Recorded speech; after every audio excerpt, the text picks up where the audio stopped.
Reka twongere tubasuhuze igitondo cyiza aho muherereye hose, all pioneers Rwanda's team n'abandi baba hirya no hino babasha gukurikirana amakuru tuba tugenda dusangira, cyane cyane amakuru aba anyuranye kuri Pi network. Nk'uko rero ari amakuru aba ari akagaruka, tuba twagiye twongera kubona andi makuru, kandi twese adufasha kugira ngo dukomeze twubakane kandi dufashanye. Amakuru yariho nonaha ni ya makuru yongera kutwibutsa cyangwa kwibutsa umupiyoniyazi wese kuba ari umuntu uri kubasha kumenya uko acunga umutekano w'ibigendanye na konte afite ya PI, kugira ngo amenye uko akomeza kuyitwaraho. Ahangaha bagaragaje cyane ko umuntu wese ufite konte ya PI network akwiye kugira ibyo yibuka. Icya mbere hano muri icyo bise ngo to remember, bavuze ngo ni ukwibuka ko PI uburyo itangwamo cyangwa se imayiningwamo muri sisiteme yayo nta kiguzi gihari. PI imayiningirwa ubuntu, umuntu wese uzibona PI uyu munsi yaziboneye ubuntu mu buryo bwo kuzimayininga. Icya kabiri barongera baravuga ngo mine the PI coin only the claimed from inside PI's app. Ni ukuvuga ngo PI ufite nta handi hantu zigomba kuzanyuzwa kugira ngo uzibone cyangwa zikugereho cyangwa ubashe kuzagisesinga no kuzikoresha. Byose bizabera imbere muri konte ya sisiteme ya P browser cyangwa se application nyine ya PI. Ni ukuvuga ngo nta bintu by'amalinki, nta bintu by'amawebsite bihari bindi bikubwira ko ariho wazagenda ukanyuza PI zawe, cyangwa se hari abazaza bakabyitira bakakubwira ngo PI zawe ufite zanyura ahangaha cyangwa zakoreshwa hano, bitari muri iyi system, muri application yabo. Ikindi bongeye nyine kutwibutsa ko PI network ifite blockchain yayo ariyo bise ahangaha baravuze ngo across the mainnet period. Ni ukuvuga ngo nta ahandi hantu PI zanyuzwa atari muri kiriya gihe bazaba bafunguye nyine barangije guclosinga mainnet, aricyo gihe tuzaba twemerewe kuba twabona PI nyine, umwe yazibona ku wundi cyangwa undi akazibona ahandi, ariko nabwo mu bapiyoniya. Muri iyo periyode rero niho honyine bizaba bishoboka. Ubu ngubu bamwe bavuga ngo yakugurisha konte, yakugirira gutya, murumva ko baba batugaragarije ko ibyo bidashoboka. Aha niho bavuga nyine ko liquidity izaba ishoboka, liquidity pools on different chains are scammed. Bakavuga ko nyine abashaka kugaragaza ko uyu munsi bagurisha PI cyangwa se bafasha umuntu kuzivunja cyangwa kugira ikindi kintu bamuha muri PI, izo shene zose zikora ibyo ngibyo ni amasikamu. Ntabwo ari ubuyobozi bwa PI burabitegura, burabishyira hanze. Nubwo ni imburo twese baba bari kuduha.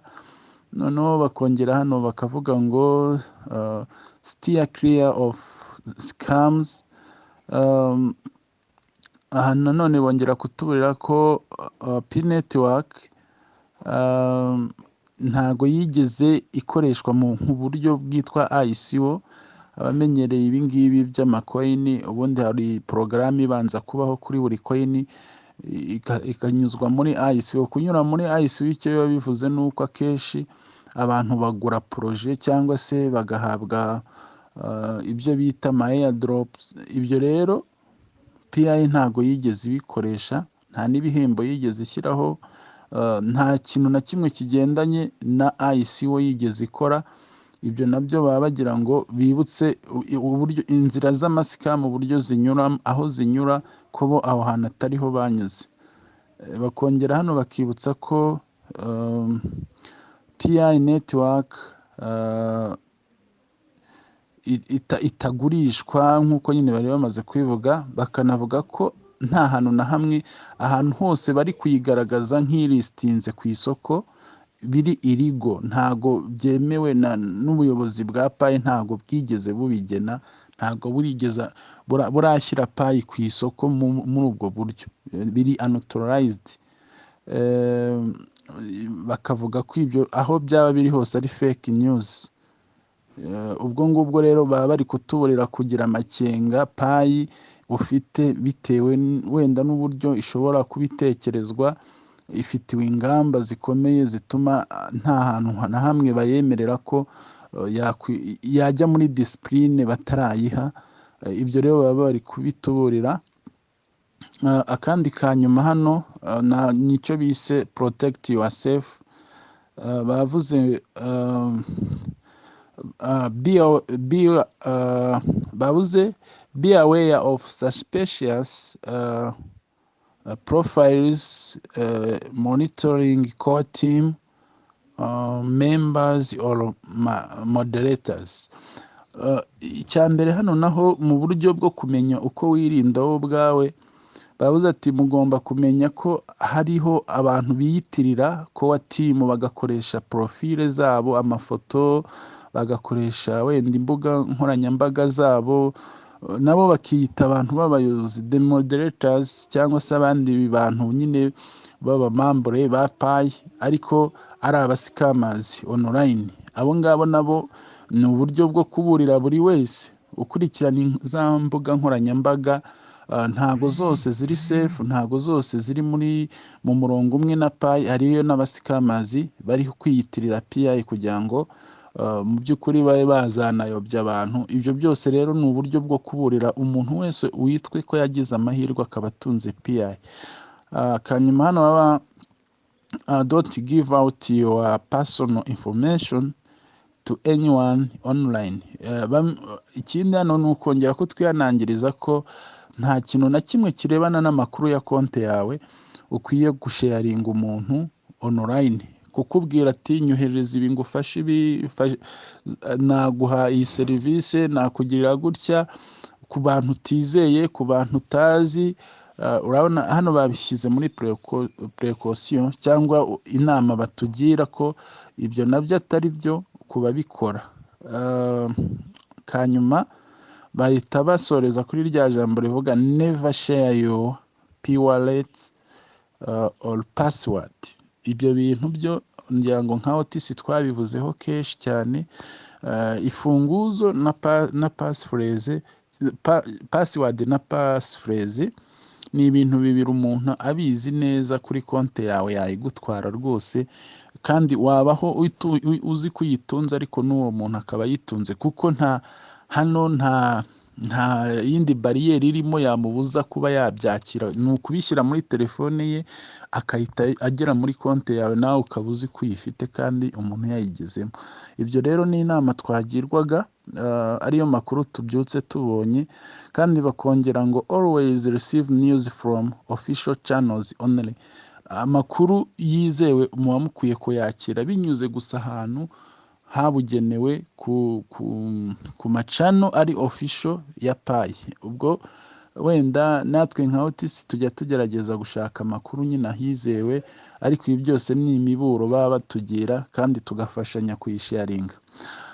Turiho dusoza rero ubusesenguzi n'amakuru akenshi tuba twabonye nka OTC group, ntago tunezerewe muri aka kanya. Dufite abantu bamwe bagenda bagaragaza ko banarwanya akazi turi gukorera abanyarwanda, bo turi kubwira inama, bo turi gufasha.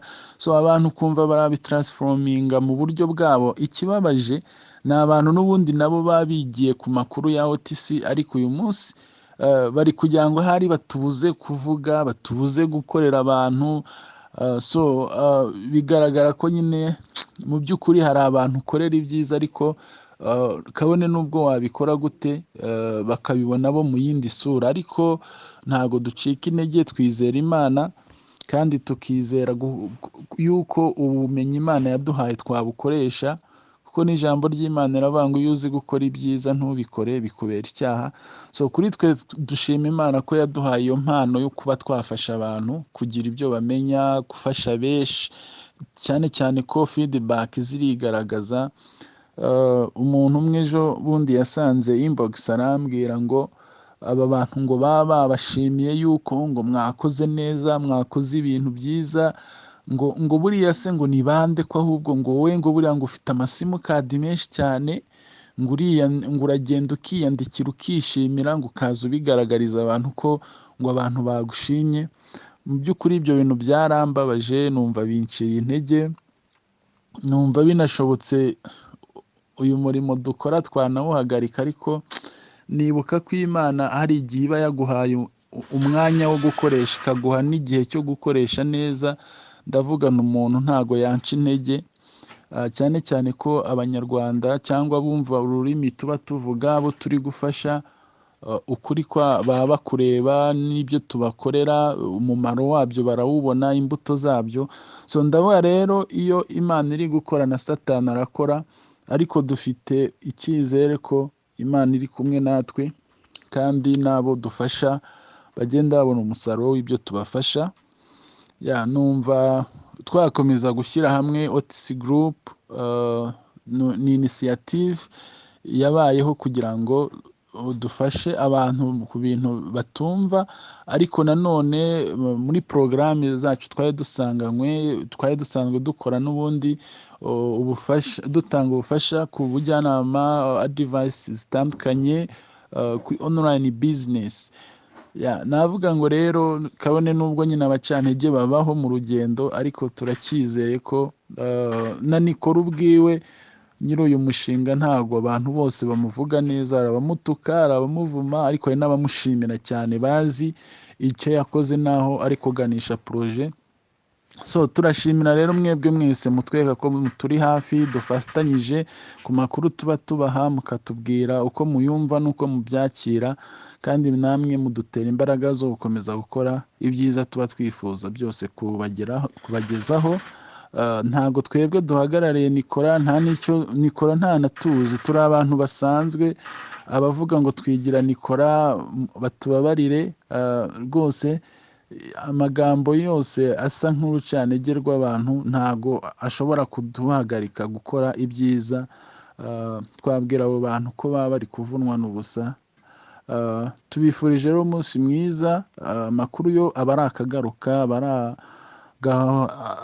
agahoraho mu buryo bumwe cyangwa ubundi, uko tuba twayabonye tuba twizera ko tugenda tuyabagezaho. Mugire umunsi mwiza. Mwari kumwe na Olivier muri OTC group.